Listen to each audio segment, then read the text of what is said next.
What's going on, guys? JSpect here, and today I'm going to be going into some things that you guys are doing wrong in the Cycle Frontier. So let's get into it. Before I get into the stuff that you're really doing wrong, I first want to just give you a little bit of information that might help you do things more right. I'm not saying that what I'm about to explain is wrong, but there is a way to be more right, if that makes sense. So, basically, in the game, on the side of your screen, you have the objectives. You can see all the objectives you need to complete, and I can't stress this enough. Focus on them. I know you're probably thinking, oh, I want more K marks. I want to make more money.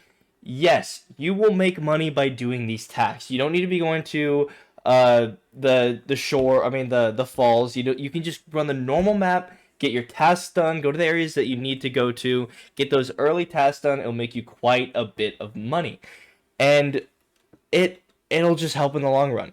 The more tasks you do, the more stuff you'll unlock. See, at the ICA market, if you open this up just real quick, you can see at the weapons, you will unlock more and more weapons that will help you get better, higher and higher tier loot so that you can run Crescent Falls and you can take out the big Jeffs and the Crushers and all that kind of stuff, because you're going to need these better weapons in order to do that. And not only will they help you with killing creatures, they'll help you kill players, take their loot, do all that great stuff, and that's how you get money. So if you are on the road to making more and more money, get tasks done. I can't stress that enough. Very important, especially if anything, what I did, for example, just using this as an example because I thought it was a good idea, get Osiris to level 5 as quick as possible. By getting Osiris to level 5, you will unlock the Manticore, and the Manticore is enough to take out Jeffs and players with extreme ease. It also has a 24 mag size, 17 penetration, and 13 damage. That is pretty good for starting out. It's a really good gun to get. It'll help you take out higher tier players and higher tier creatures. So, number one, get Osiris to level 5 as quick as possible. Get that Manticore if you are looking into going to Crescent Falls, because you're going to need something to take out those creatures and high tier enemies in that world. So just keep that in mind. Okay, so another thing you're probably doing wrong. Make sure you're saving your materials. Although they say common, doesn't mean that they're disposable and you don't need them as much and you can just sell them and get rid of them for the sake of a couple extra K marks. Save them. Like, for example, you need polymetallic prefabricate in order to create medium backpacks. You need, don't worry about the weapons, that's not as important. You need armor stuff. Hold on to the hard metals, hold on to the spinal bases. You're going to need them to create higher tier gear. And of course, you need this higher tier gear if you want to be running places like Crescent Falls. Of course, in the normal world, you can get away with running gray armor, especially when you start out, because you'll be going up against mainly players that also have the same amount of gear as you. So don't worry about it in the very beginning, but as you progress, you definitely want to be saving the spinal bases and all the hardened metals so you can create helmets, green helmets. You can also create the normal restoration shields or even shields by just having the prefabricate and spinal bases. So I can't stress this enough. Save your prefabricate and spinal bases if you want to keep creating gear. Of course, this takes some time. So if I go ahead and start printing this, it takes some time. It takes 15 minutes to create.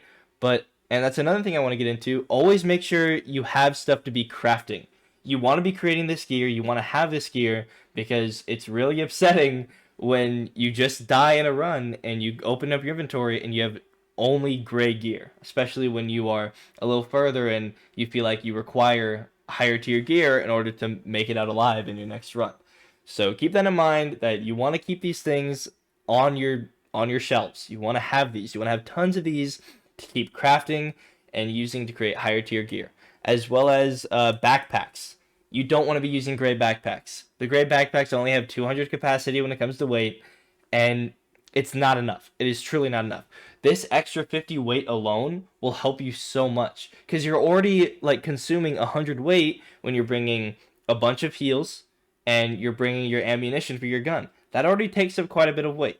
So you want to make sure you're packing up on your prefabricate and nickel in order to have these medium backpacks. They're extremely useful, and you need a ton of them so that you can keep running in with them. That 200 weight is just not going to cut it, especially when you're running places like Crescent Falls. Okay, another quick tip. Inside your technology upgrade, your tech tree area, make sure you're upgrading your this part right here that says upgrades. All right, it doesn't really get into exactly what it's supposed to do because it doesn't really explain it that well in this description. Because I read it a million times, I still had no idea what it did until I upgraded it. And right now, I only have it at level 2.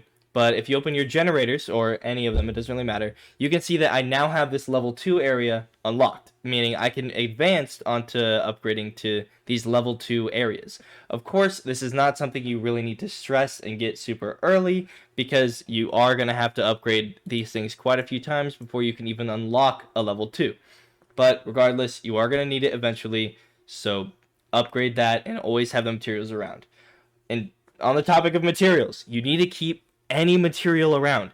You need the copper wires, you need the circuit boards, you need everything.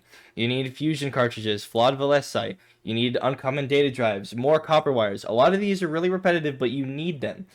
These common items are mainly used for your hideout and your quarters, or whatever you want to call it. You need them. Don't throw them away. Don't sell them. You need them to progress at all. If you want an advantage in other players in the world, then you also should be working on your inventory.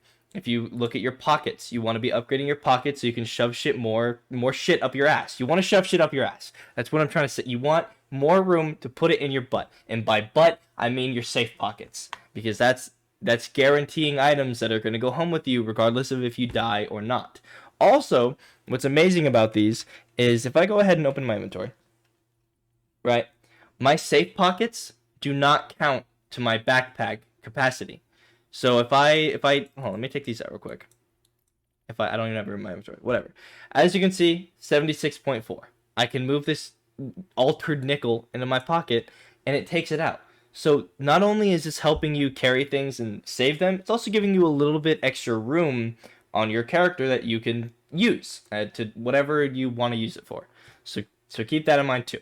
And that honestly, that's pretty much the majority of the things that you really need to worry about outside of being in the world. I'll make another video about stuff that you need to do inside the world, of just things that you need to watch out for and avoid and not do because you're not a stupid person, and that's why you're watching this video. So keep these things in mind that I just went over, and yeah, so please like and subscribe. It'll help me a lot. Just do it.